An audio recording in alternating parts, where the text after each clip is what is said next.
Hallo und herzlich willkommen zu meinem neuen Podcast-Format. Ich nenne es In die Szene und wird darum gehen, euch Einblicke zu geben in die Szene. Ich werde mich mit ganz vielen interessanten Menschen unterhalten, vom Spieleentwickler bis zum Studenten, und werde diese Podcast-Folgen halt auch in Englisch aufnehmen. Die erste Folge ist jetzt in Englisch. Ich hoffe, ihr werdet trotzdem viel Spaß daran haben.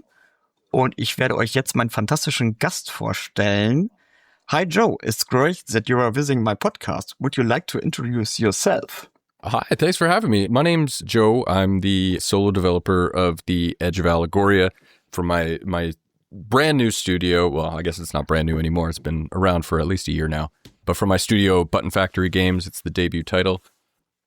Happy to be here. Thanks for having me. Yes, thank you too. So that's my first question is, how did the collaboration with Cobratekku games come about? Because you are sitting in Canada, and I think the studio is in German. They are. They actually found me from a Reddit post that I did. Reddit post? Yeah, it's crazy because I never use Reddit. Like I just don't like it really as a social media platform. Nobody likes it. Nobody likes it. But I figured I'd give it a shot.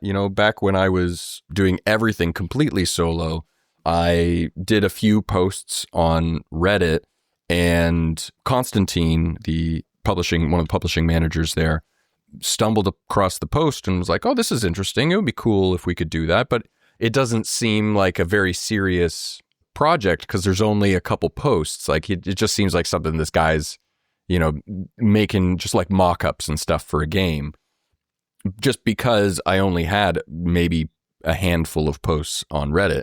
But then he followed the links on my profile and found my Instagram, my Twitter, back when it used to be called Twitter, and like my YouTube channel and all that. And he's like, "Oh, this is real. Okay." And he sent me an email. And this was shortly after the Kickstarter for the Edge of Allegoria ended, and was like, "Hey, we're looking to sign some games. We want to publish you. What do you say?" And we set up a few meetings, and it was back and forth, and we got the contract signed, and now here we are. Okay, fantastic. It sounds very great. How difficult is it to get a job in the gaming industry? Oh, well, I mean, getting a job in the gaming industry for me, I mean, I spent 3.5 years making a game. So 3.5 years of working really hard to kind of have a job now, I guess. I mean, I would say it's pretty difficult from what I've seen, like just with the job postings and the layoffs and everything like that. Like it's a tough world out there, especially in the games industry. And I mean, I kind of circumvented that a little bit by just creating my own studio. That being said, I'm not hiring, and I don't have any employees except for myself. So I can attest it is impossible to get a job working for my studio at the very least. Yeah, that was I was thinking, because I work as an electrician in Germany, and I can go on the street and say, "Hey, I need a job," and someone comes and say, "No problem." Mm-hmm. But I think in the gaming industry, I think it's very, very hard to get a job and to get a good job. There's definitely a few more steps than that. I did sort of stumble into a community manager social media position for Cobratekku games because they were my publisher, and I saw that they actually posted on LinkedIn that they were looking for a social media guy, and I was like, "Well, hey, you guys know me already, like you know the stuff that I do, so would you be interested in maybe working together?" And they're like, "Yeah, absolutely." So I think a lot of it, like it comes down to who you know. Like networking is an absolute must in this industry. Like the more people you know, the more connections you have, the more opportunities are going to come your way. And if you recognize the opportunities when they present themselves and jump on them as quickly as you can, no matter what the opportunity is, then eventually you'll get there. You'll get something. And once you have your foot in the door, it's just about getting that, taking the next opportunity and the next and the next, and sort of moving your way further and further into the industry until you've got, enough roots planted in as many different places as you can to sort of consider yourself at least semi-secure. With the state of the industry it is now, it's impossible to say that anything is secure, but you'll at least have, the network that you can begin to set up, some sort of permanent-ish position, in gaming. Oh, that sounds very hard. It's not easy. Yeah, it would be my part. You talk a little bit about your Cobratekku games. Mm-hmm. How many people are you, and what kind of games do you develop?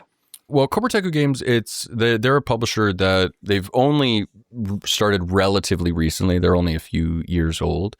And right now, it's just a small group of us. I'm sort of on the outside. I'm like a contract kind of part-timey kind of social media guy. So I'm not like in the weeds with the whole publishing thing. But we do have a few games. There was Footgun Underground that released before The Edge of Allegoria.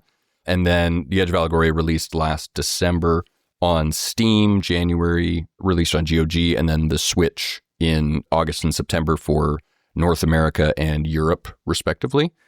And then we just released Verho, Curse of Faces, back in November, on November 10th of this year, which is doing very, very well, and it's a phenomenal game. And that also just came out on GOG just this past week. And then we've got another game coming out next year. There's no set release date yet for that one, but that's Keyo Bunny Tyranny. And they're all sort of like, it's an eclectic batch of games. Like there's a whole bunch of different kind of genres. So Footgun is like a roguelike kind of, but you play as a football character. You run around, you kick around the football, and it like ricochets off of things, defeating like bugs and robots and stuff like that. And then you can like upgrade your balls, get a new player, and it's very addictive and super, super fun. Edge of Allegoria, it's classic turn-based JRPG, Game Boy style, like pixel art with the monochrome green, like a very classic Game Boy style RPG. Verho, Curse of Faces, is an action RPG, very reminiscent of the Kingsfield series, Dark Souls, action RPG stuff. It's the exact same vibe as all of that, and it's a ton of fun, like a super crazy awesome Souls-like. And then Keyo Bunny Tyranny is a stealth platformer. There's a bit more platforming, but it's got these really cool stealth elements, and it's got a really cool custom engine with like amazing lighting and fantastic pixel art. So it's a very wide range of genres that CTG publishes, and we're always looking for new titles that we can partner with in the future. But again, I'm not in the weeds in the publishing stuff.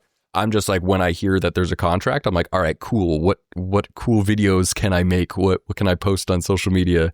How can I help to get this game out there? And it's a ton of fun. I love it. Yeah, the edge of, oh god, Allegoria. Mm-hmm, the edge of Allegoria. It looks fantastic. Yeah, it's a crazy word.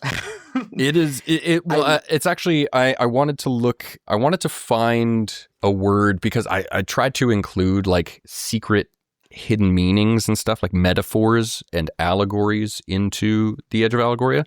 And when I was looking at a name, I went to Google Translate and I typed in allegory, and then I just started scrolling through all the different languages to try and find one that sounded cool. And I landed on Allegoria, and I got to Italian, and it's like allegory, Allegoria, and I'm like, all right, cool, hell yeah, I'm there. That's the one, and it kind of rolls off the tongue. It all worked out. Allegoria, yeah, okay, that sounds better. I love the Game Boy look. How did you come up with the idea for the game? Do you know this? Yeah, absolutely. Like it started out way, way, way back, maybe it's more than 4 years now. I had a pixel art account on Instagram that I just decided I was just gonna draw some pictures and share it online and see what happened. And one day I did a mock-up of a battle scene.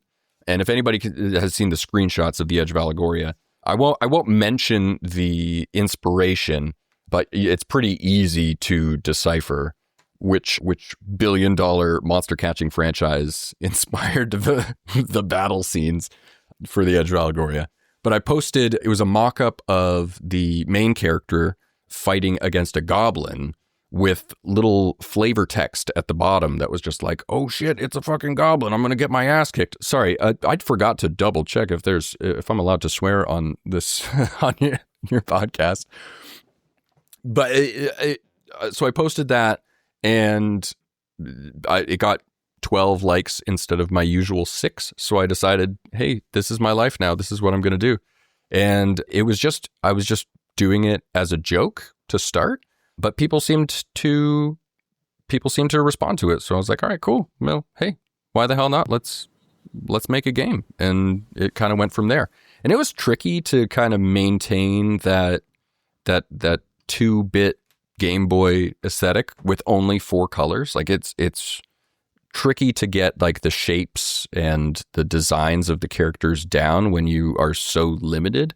But I really enjoy artistic challenges like that. So it was really a lot of fun to slog through the more challenging bits, because the good stuff was just a blast to make. Yeah, it's completely different from the current AAA open world games. So I see it and I thinking, whoa, it's very, very different, but nice. Well, I in a nice kind of way. I still enjoy playing those old Game Boy games. Like I've grown up with them, and I've never kind of grown out of them. So I wanted to make something that I enjoyed playing first and foremost. Like that was the main thing, was like, I need to be able to enjoy playing this game when I'm done making it. And keeping that kind of core anchor, I built off of that, and I wanted to make something that kind of fit my more grown-up sensibilities now. The humor is extremely childish. Like, I won't deny that. It's very crude, very immature, something that, like a teenage boy would think is absolutely hilarious. But I mean, I'm young at heart. I like to think, at least, and I wanted to kind of keep that spark alive and make something that was just silly and nonsense and a ton of fun to play. Yeah, for me it's very different, because I love the Game Boy look, but I don't love the C64 look. You know what I mean? Mm-hmm. So I don't know why, and I think everybody will kill me, but the Sapiens 64 look, it's not mine. It's too old. Mm-hmm. Yeah. I was born in 84, so this C64, it's just, I don't see it really. So I came up with the Game Boy look, and so I love it. I totally understand that. Like that, I am 100% with you. The Game Boy, I think that with the release of the original Game Boy, it kind of changed the landscape of gaming forever. Like as soon as you were able to play video games in your hands rather than on a screen, it immediately changed the trajectory of gaming forever. And I think that the way that the world kind of embraced it became a part of gaming as a whole. Just everybody's kind of got a soft spot, at least for one game or another. At least if you're a little older like we are, you definitely got a soft spot for at least one or two Game Boy games. Because I mean, everybody, even if you didn't own a Game Boy as a kid, you knew a friend who had a Game Boy, or there was a kid on the schoolyard who had a Game Boy that would bring it and play it at recess or at lunchtime or whatever. everybody knew somebody at the very least if you weren't already that person, and everybody wanted a chance to play. And it's just one of those things that, like, I remember having a Game Boy when I was a kid, and it, like, I would sink hours and hours into that game, and I wanted to try to capture the same sense of magic and fun that I remember so much from being a kid. I wanted to kind of recapture that. It was kind of like a little bit of a midlife crisis thing. It's like, I'm grown up now. I have to be responsible and have, like, I got work, I got family, I got this and that and the other thing. I just want something that makes me feel like a kid again. And that's what The Edge of Allegoria did, at least for me. Yeah, that I understand. I think the Game Boy was easy to use because C64, you start, you put in the diskette, you wait, you got an error, you start again and again and again. And the Game Boy, it runs when you have genug power, because that was the biggest problem, that the accus every time low. On the age of Allegoria, why the harsh language?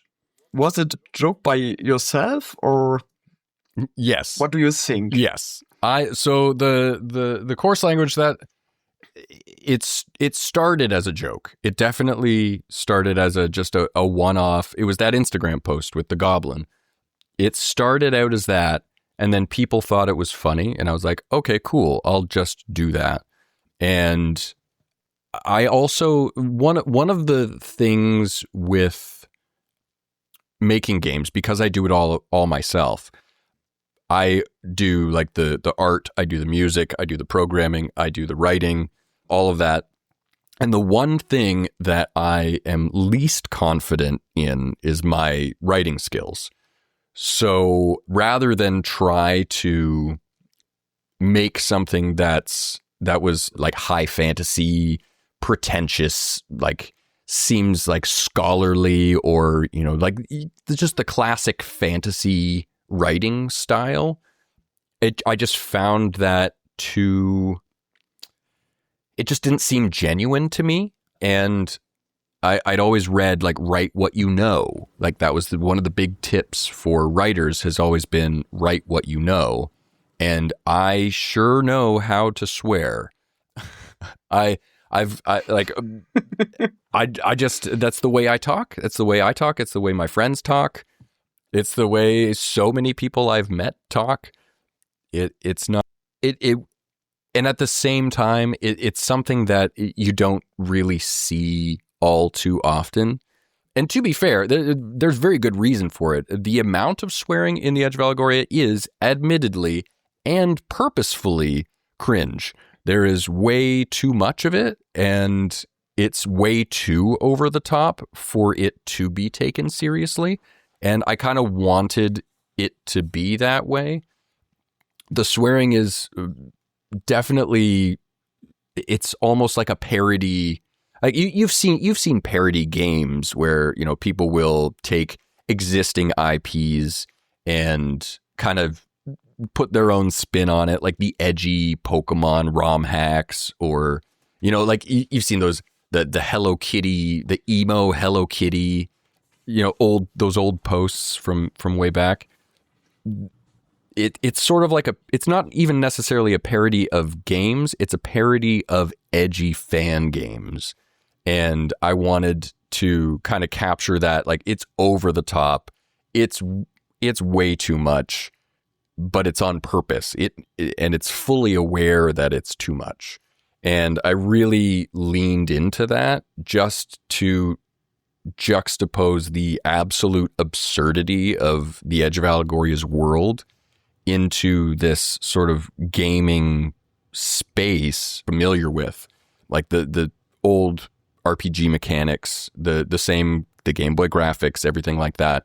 It was to take this nostalgia that people love and remember, and then just inject it with the most unhinged, out of pocket expressions, and and experiences that I possibly could, just to try to shake it up as much as possible. And I think I did a pretty good job of that. A lot of it, I've seen some reviews that have misinterpreted some of the things, and maybe whoever played it might have interpreted things a little bit more extreme than even I intended. But with the vibe of the game, hey, you know what? If you want to get crazy with it, by all means. If you want to think that certain things are more than what they are, then go ahead. Sure. It's just letting I let my own kind of, I don't want to say depraved, but just that the unhinged kind of, what's the word? Degenerate. Yeah. I wanted to let my degenerate side kind of run free a little bit. And if people interpret it even more extreme, that's on them, not on me. Yeah, absolutely. Because you have to love your game. So, and the translation in German, it's fantastic. I played the game and it was a very good translation, because sometimes you got translations and you are thinking, no, why? But your game, it's very good. Yeah, the CTG, they handled all of the localization to German, and it was really, the guy that they found is absolutely fantastic. He did a fantastic job, and I couldn't be happier. And quite frankly, like I see it a lot now, especially with the rise of AI. There are a lot of indie studios, particularly smaller ones, that will just run their, like, all of their dialogue and all of their everything through an AI or like even Google to translate everything. And it just doesn't, it's just not the same. It doesn't understand context. No. Or like maybe there are certain things that the direct translation just doesn't work, which is why like human localization is so important when expanding to multiple languages. And I think that like CTG really made a great choice in getting the German localization done, because it turned out fantastic. I've heard nothing but great things. Yeah, absolutely. Because he don't take it cleaner as it was. Mm-hmm. So yeah, that's a problem. Because sometimes the translator think, no, I can't, because it's too harsh. And I think, yeah, but why? So translate it and it's okay. So is my thinking. And I've got a story from the, I don't know, Super Nintendo Entertainment System, because we have a German translator and he translate a lot of games, and it was a running joke because in every game he say hollerö. No German guy say hollerö, but he write it in every game, and it's a joke. So we love it. It's like his little signature, like a calling card that he leaves it in there. It's so you know. It's yeah, absolutely. Yeah, absolutely. So it's clever. He take a good job in this thing. So you also call about the newest game, The Curse of Faces. Yeah. You say it's a action RPG. Yeah. So I see just a few screenshots and videos. What do you think makes it different from other games? From other games, I mean, I think it's not intending to be too different. It does have a really cool story, like the whole backstory about the Curse of Faces, and how like 600 years in the past, this curse was unleashed on the world. And then for 300 years, no one could look at anyone else's face, or else both of them would die. And somehow humanity survived. And then 300 years later, this guy comes along and he's like, you should wear masks now so that everybody's head stops exploding when you look at each other. And then humanity puts on their masks and the world comes back and they rebuild. And then another 300 years pass, and you get to the events of Verho, Curse of Faces, where you play as a character venturing into the land of Yariv, which is the source of the curse. And you get to go in and uncover all of the mysteries, maybe put an end to it, discover a bunch of secrets and lore and stuff like that. Like the world itself, the history of the world that the developers Kasur Games put into Verho is phenomenal. Like it is, if you're a fan of games with an amazing history behind the story, then I cannot recommend Verho enough. It is absolutely fantastic. And it also has a lot of the same kind of mechanics. There's some borrowed things here and there, but if you've ever played the original Kingsfield series, which is like early FromSoft, before Dark Souls, it's like the precursor to what would eventually become Dark Souls and Elden Ring. If you've ever played that, then you will immediately feel right at home. Like it's Kingsfield 2025. Like, and I think that's what is so fantastic about it, because I know that there are a lot of old Kingsfield fans who have been wanting more games like that. And it fills huge gap in the market where, Kingsfield fans want more Kingsfield-like games. And Verho, Curse of Faces does it exceptionally well. Okay, I think I have to put it on the wish list. I think everybody should put it on their wish list. Everybody. Can you give us an insight into the indie developers scene in Canada? How big it is? Are any governance grants or? I know that there are. Because I just know the indie scene in Germany, and I'm very interested in the other world. Well, for me, like I'm not too into any scenes. I'm a homebody. I'm locked in my basement for probably about 90% of my time. It's where my office is, and I hardly ever leave the house. So I don't really have too much insight into the Canadian game dev scene. There was an event that I went to just before the launch of The Edge of Allegoria. I went to promote my game down in Toronto, and I got to meet a whole bunch of indie developers from the Greater Toronto area. A lot of them were students, hopefuls, but there are I think the problem is that Canada is such a big country, but we don't have very many people, at least compared to, like our neighbors to the south. We're relatively small by population, but the amount of land mass we have, we're all just so separated. And I also live kind of out in the middle of nowhere. I'm 2 hours north of Toronto, out in the country. So I don't really see too many other people anyways. And the main hubs are like Toronto, Montreal, Vancouver, Edmonton, those areas. So from what I've seen, there is a thriving indie scene in Canada. I'm just not a part of it. There are some really cool indie games that came out of Canada. Like I know, like Balatro is Canadian. That was super cool to learn that there's a guy from out in Saskatchewan that made that, or was it Alberta? West of where I am. But he's Canadian too.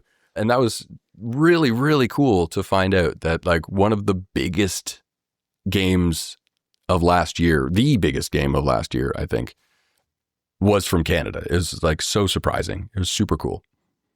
Absolutely. I talked with other guys in Argentina, and they told me they work on a big game for the next year. Mm-hmm. So I'm very interesting. I think the indie scene around the world is very active, so there will come a lot. And I have to thinking Canada is totally different from Germany, because when I go out of my house, I see, I don't know, 20 peoples and 20 houses around me. Canada, yeah, it sounds a little bit different. I mean, it depends where you are. I am in a relatively small town. There's about 13 or 8, between 13 and 18,000 people that live in my town. It's very small. You can get from one end of it to the other in maybe it's a 10-minute drive to get across town, and you can cover the entire town. But then like there's a cities as you go closer south, like farther south towards the States, then you start getting into bigger cities. Like Toronto's got a few million people that live there. You got Niagara Falls, like Montreal, Vancouver. Those are huge, huge cities. And the way Canada kind of works is there's the big places. And then as you move away from those places, the population density kind of gets smaller and smaller and smaller.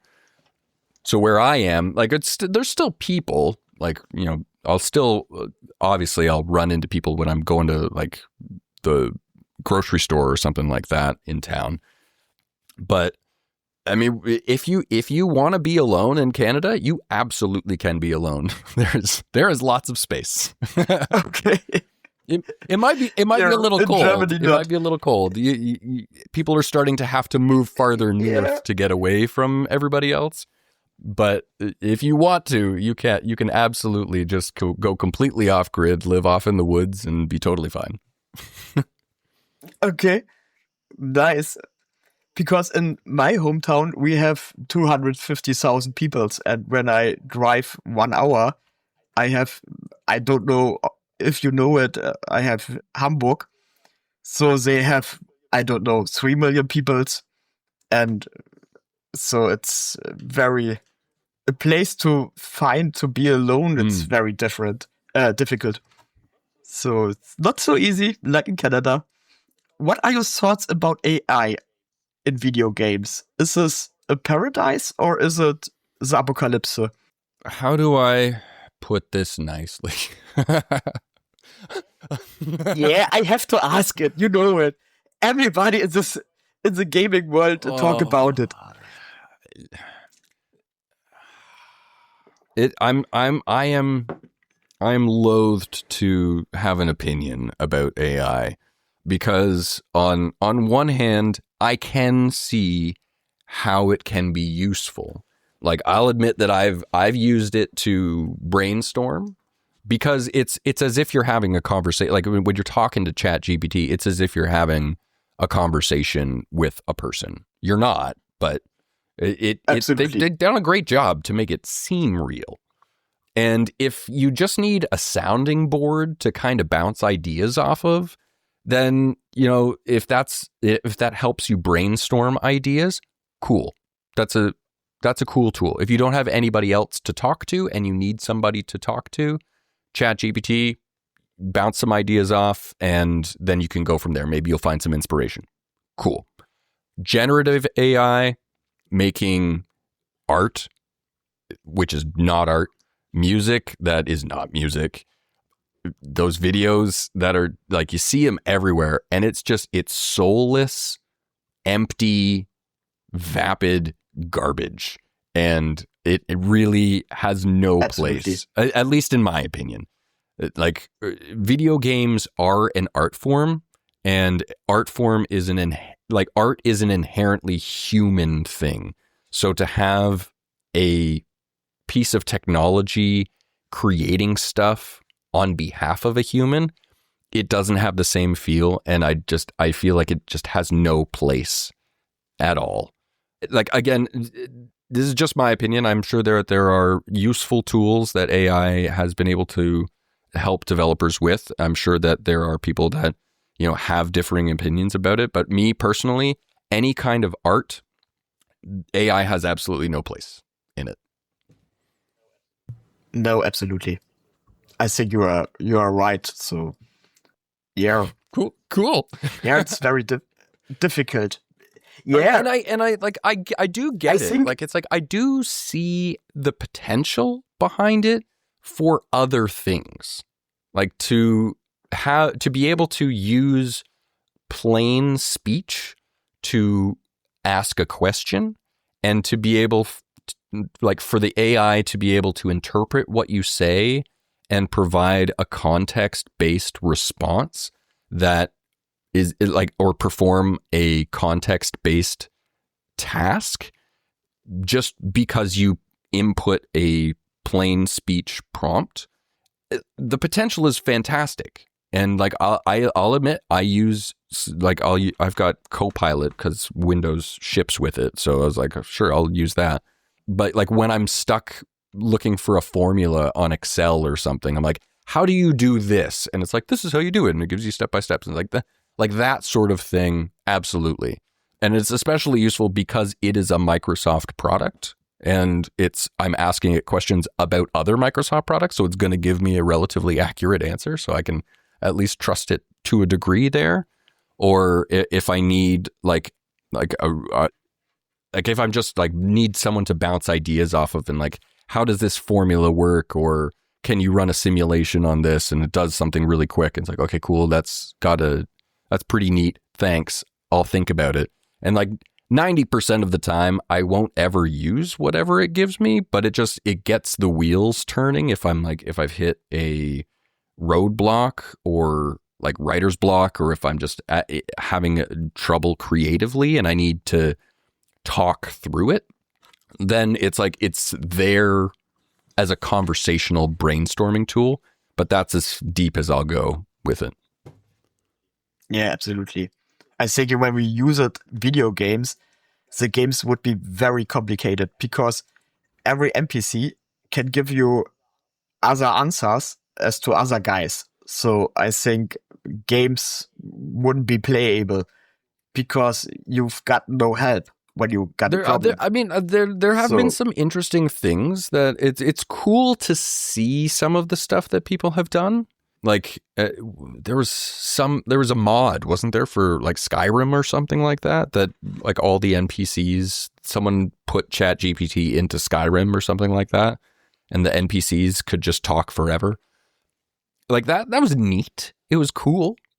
But like for a project to be created and have it infused with AI, it makes me feel dirty. It feels unclean. It feels just incorrect. Yeah, I know what you mean. Absolutely. So, yeah, what are your plans for the future? Do you have something in mind that you want to do? I mean, right now, right now, I can't really think beyond the holidays. It's kind of, we are very close to the end of the year, so I'm kind of shutting down for the year and focused solely on like, where am I going to get a turkey and how many presents do I have left to buy for the kids? But after that, I am working on. I have not stopped working. I may have moved on from the edge of Allegoria, but I do have something else in the pipeline. Unfortunately, I cannot share anything right now. But for any fans of the Edge of Allegoria out there, you can rest assured that there is something else on the horizon, and there will be an announcement sometime next year. That sounds fantastic. In the same look, or in the other look? I suppose I could say that. It's definitely not going to be the same visual style. I think I kind of greened out a little bit. I was using the same 4 colors for nearly 4 years. So I've expanded from that at the very least. I can reveal, yes, there will be more than 4 colors. And no. Why? Sometimes I wanted to have access to the full spectrum. Having the same 4 colors is I was lucky because green is my favorite color. So if it was any other color, I probably would have given up on the Edge of Allegoria a long time ago. But thankfully, green it's the best. So I was able to power through and get it finished. But now that I'm working on my next project, I wanted to be able to use more than just those 4. So it will be much more 16. colorful than the Edge of Allegoria. That is for sure. 16. 16, not more. Joe, no, not more. Got to get with the times, man. It's it's gonna be 2026 soon. I gotta have a few more colors in there. Nobody's playing Game Boy games in 2026. Yeah. No, I think you are right. But I like the Game Boy look, the pixel look. I love the looks. But I also play Red Dead Redemption 2. Oh, hell yeah. So it's... Oh, and... Yeah, I play the full stuff of gaming. Yeah, so absolutely. I was so... I don't know when this episode's going to come out, but at the time of recording, the Game Awards were last night. And just seeing everything that's coming out and all of the games that won and were nominated last night, it's absolutely spectacular. Like, there's so many just gorgeous games. They look so good. And like I'm like kicking myself because like I'm gonna make another pixel art game. It's like I wish I had the skill to be able to make something like Expedition 33. But there's just no way I could do it. So I'm a little bit jealous because the amount, the artistry, the absolute mastery of the craft was on display last night, and it was fantastic. Absolutely. Do you know the game Planet of Lana? I'm afraid I don't know. It's also pixel look, but in a modern kind, and I love the style.